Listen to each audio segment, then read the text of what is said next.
It just won't fit. What do you do when it just won't fit? It wasn't fitting either way. Stay tuned and we are going to talk about that on our next episodes on Boxes to Builds.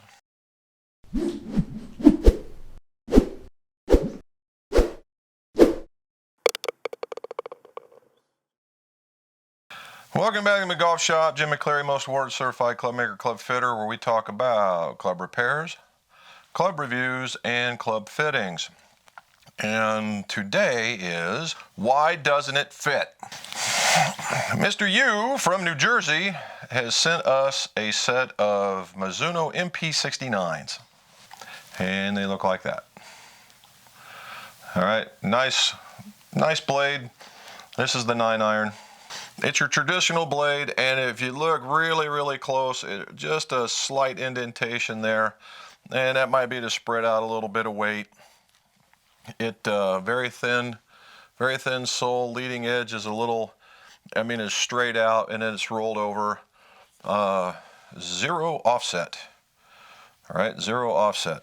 Top line's real easy to look at. It's thin, just like every blade should be, and they are traditional.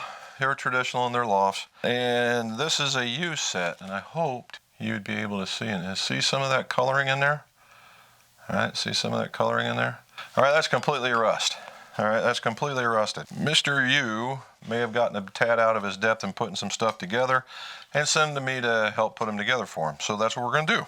So what happened with the idea that it didn't fit? Mr. Booth thought these were 370s and the shafts he sent me were 355s. Why? Why did you think that? Well, here's why. If you take it and you put it in here and it slides in here, and there's a little bit of movement, just a little bit. If you've not done this before, you may think that the hossel's too big because everybody says that you have to have a really tight fit when it comes to a taper tip. And traditionally you do, right? And these are a little wobbly. Now what happened, so now what if you really had a 370 tip, which I do happen to have one, and you have this. Now it really doesn't fit, it doesn't even go in there, right? So what do you do when you have to do that? Well, you do reaming, right? And you can go into the Boxes to Builds, and I'll put up the series up here. I've done a lot of hosel reaming in order for clubs to fit. In particular, maybe a Mizuno, maybe a player's club that they wanted a different type of shaft, it required some reaming. You can do that.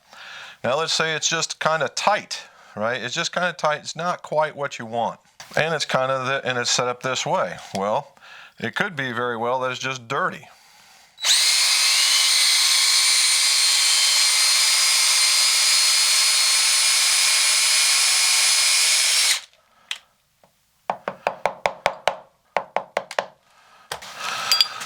I took all that and I remember what it looked like. See how no more brown. No more brown. Nice and clean. And it is. It's cleaned out down to the bottom. You can even see the shiny part on the bottom.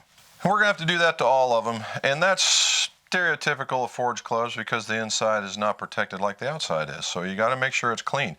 If you don't clean it, what you do is you allow the epoxy to have some particles in there that are not doing the form or the attaching, because it's all that rust is coated onto the one side, and you have a real problem for epoxy failure. So you really have to clean it out. Now let me show you what that little bit that you saw. This is what it turned out. This is what it turned out to be. I'm going to take you off my stand.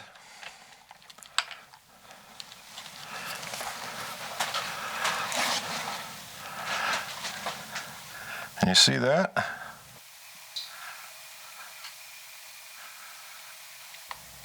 That's all the stuff that came out of there.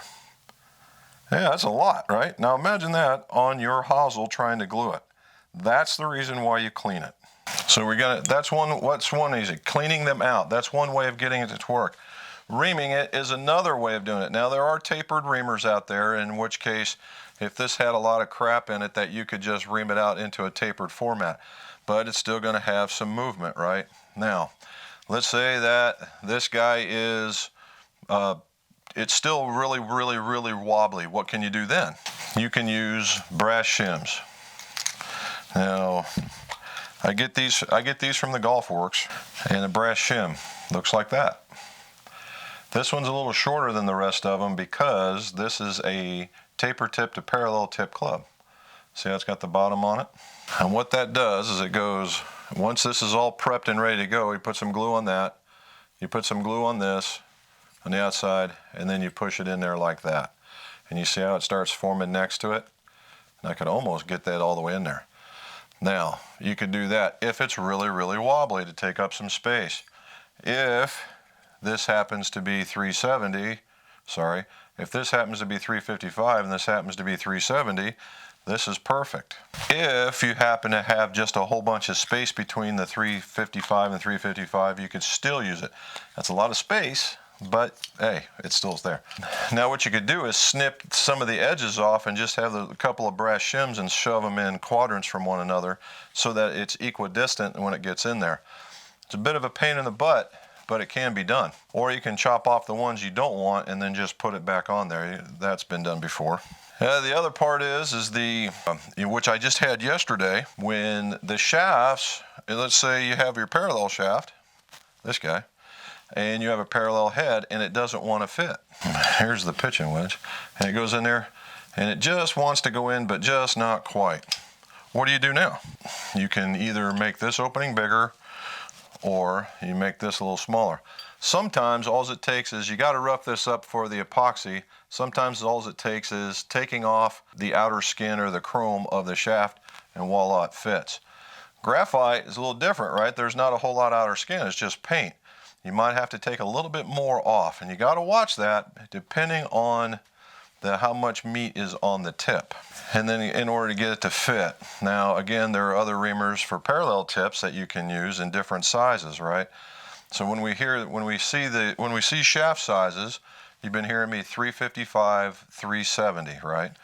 So 355 is the tip diameter right here, right, that opening, but right about here, and then it becomes parallel tip. And that's the reason why normally it's tight. Now this one's pretty good. All right. Sometimes that the parallel tip gets in there and it's wobbly and you can use the shim.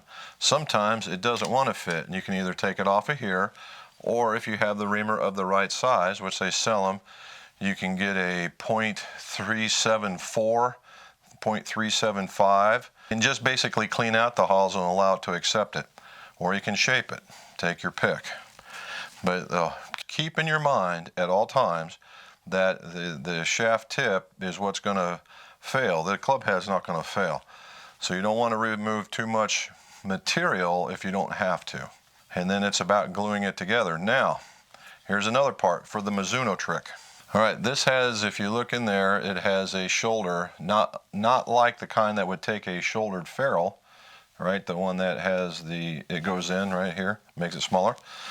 It's more of a chamfer, right? It's about 45-ish, but it's in there pretty deep. So how do we, if you want to really kind of keep it strong, how would you do that? Well, you can take that guy and you can press it in there.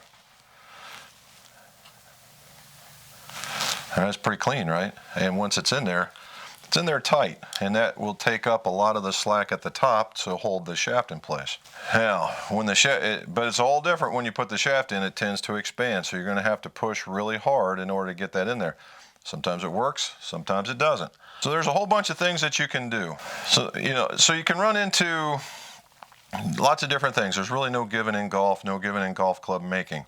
And that goes with this. So you got to be kind of flexible in the way that you want to put together your golf clubs. You want them to be secure, to be sure. You don't want too much room in here because you don't want a whole bunch of epoxy. Thinner is better. And you can use shims to help get you there. Now, if you get a little bit out of your depth, give us an email or a call and we'll help you just like we did Mr. Wu.